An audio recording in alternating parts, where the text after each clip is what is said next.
¿Cómo están, amigos? Bienvenidos a una edición más a tu canal, El Conocimiento Prohibido. Muchísimas gracias, como siempre, acompañarnos acá. Así que esto se trata de intercambiar información y que por medio de sus comentarios también despierten en mí ese ímpetu de seguir investigando para posteriormente compartirles tal información. Se les quiere y de gratis.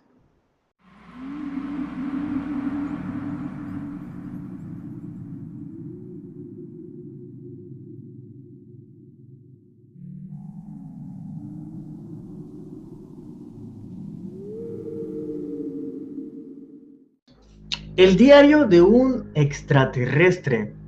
Es bastante peculiar esto, y esto salió públicamente en un programa que ya es bien conocido en Estados Unidos y por algunos de nosotros en Latinoamérica. Y este programa se llama Coast to Coast. En este programa han salido muchísimos gente que ha denunciado los proyectos espaciales.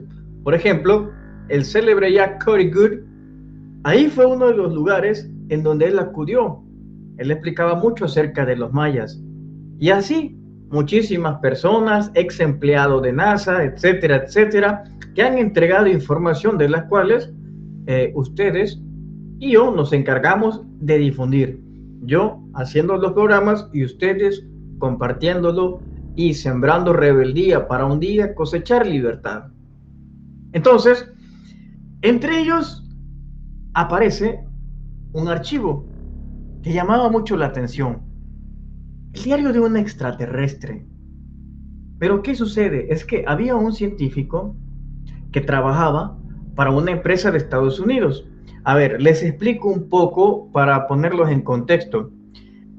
Antes de Bob Lazar, el célebre Bob Lazar, el que nos dio a conocer el Área 51, antes de él, sucede de que las contrataciones eran directas con el ejército. Pero después se ocuparon empresas. Empresas que te contrataban y te mandaban a trabajar a distintas bases militares. Si te despedían, bueno, era culpa de la empresa y no podías demandar al ejército estadounidense. Así que este ha sido siempre el modus operandi que han tenido el gobierno de Estados Unidos para contratar científicos y posteriormente desarrollar la tecnología extraterrestre, aquella que ha caído desde los cielos, o más bien, ese algo que las derriba. Ese será otro tema muy interesante, porque a veces he escuchado en algunos debates y sobre todo en comentarios que dicen, ¿cómo es que si son tan avanzadas chocan? Es que no chocan. Hay algo que habita alrededor del planeta que las tumba. Y es a propósito, es como una especie de caballo de Troya. El otro día hablaremos de ello. Entonces este científico entrega este manual y empieza así el relato. Espero que sea de tu agrado.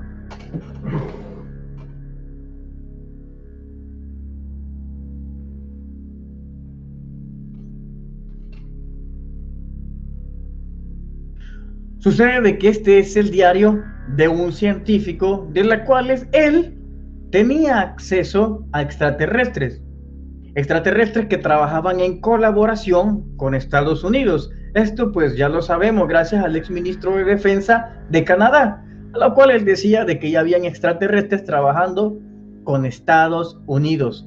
Él hacía unas notas en donde un extraterrestre le dictaba y él hacía todo, escribía todo lo que el extraterrestre hacía. Por eso es el diario de un extraterrestre. ¿Qué es lo que hacía este extraterrestre? Él, a su vez, de entregar esto al ejército, tenía su propia libreta de notas. Tenía también sus propios esquemas. Entre ellos, él mostraba de que existían distintos símbolos, como nosotros ocupamos el abecedario. También ellos tenían una especie de símbolos equivalentes a las letras. A este le titulaba lenguaje extraterrestre, que podría ser muy diversos, ya que también decía que no todos los extraterrestres tenían el acceso al sentido o al don de la telepatía. Entre ellos también describía cómo funcionaba el motor de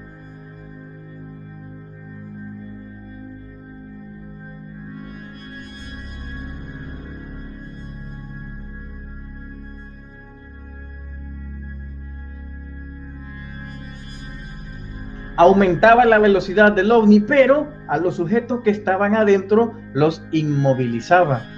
Es decir, que todo se movía casi que a la velocidad de la luz, pero los sujetos que estaban adentro eran como en ese momento, eran ya sea paralizados, según describe el documento, o simplemente su cuerpo se volvía más resistente. También decía de que Estados Unidos ya podía hacer viajes interestelares. Interestelares podían viajar hacia otras galaxias, pero por supuesto, todo ello fue gracias a la tecnología que habían adquirido mediante todos los choques de extraterrestres.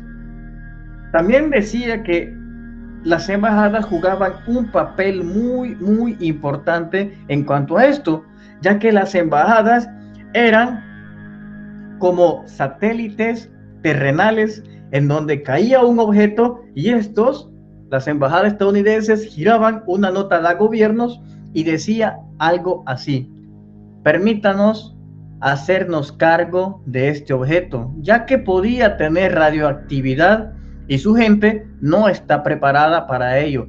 Permítanos encargarnos de este asunto de seguridad nacional. Este era uno de los roles que jugaba también las embajadas. También mostraba una especie de catálogo de extraterrestres, como las primeras imágenes que ustedes ven. Él mencionaba, por ejemplo, en este documento, él enumera varias especies extraterrestres alistados al servicio de los alienígenas grises que al parecer se han convertido en maestros en la manipulación genética y la creación de seres sintéticos. Es decir, de que hay una especie de grises que ellos no hacen el trabajo directo, sino que ellos a su vez tienen sus lacayos, tienen sus sirvientes, que estos son los que hacen los trabajos genéticos. Esto tiene mucha lógica, ya que en algunas abducciones muchas personas han dicho que los extraterrestres muestran una crueldad y pareciera que no tienen sentimientos a la hora de abducir. Pues esa es la respuesta, que estos no son seres vivos en sí, sino serían una especie de androides. En estas imágenes mostramos una criatura que se llama SQH. Es un sirviente nivel inferior con la inteligencia y solo tiene la capacidad de cumplir las órdenes que puedan llegar a dar sus creadores. Y así pudiéramos seguir con todo el catálogo alienígena que podríamos acceder a un sinnúmero de razas. Una de las cosas que también destacaba mucho, decía de que en este documento, decía también de que muchos dinosaurios antes de ser exterminados fueron llevados a otro planeta.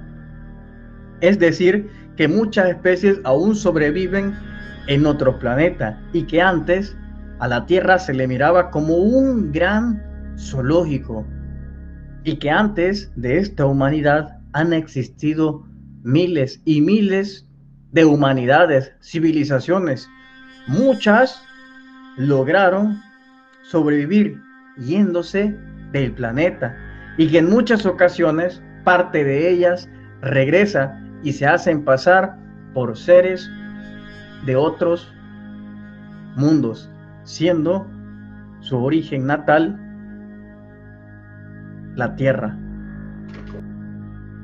Ahí tienen ustedes el diario de un extraterrestre.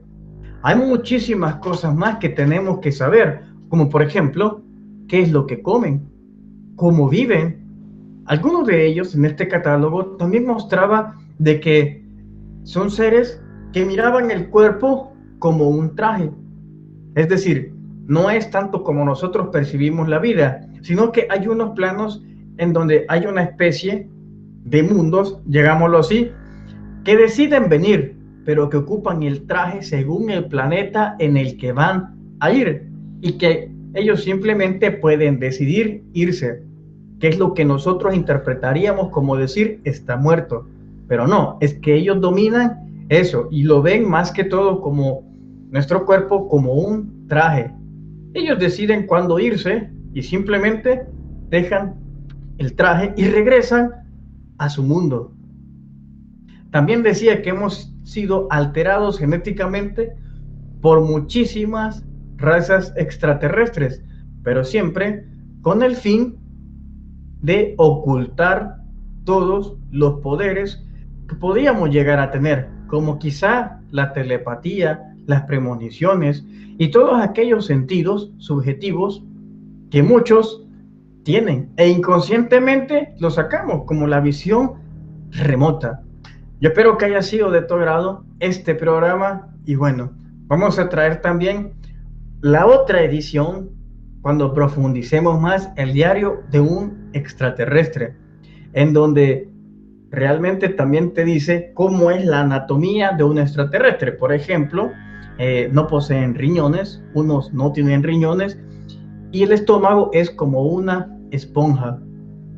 El sistema digestivo no es tan complejo como el de nosotros, poseen un solo pulmón y otros tienen la capacidad de estar sin respirar durante una semana. Y así, muchísimas cosas más que les traeré en la segunda parte, el diario de un extraterrestre. Se les quiere, amigos, y de gratis. Hasta pronto.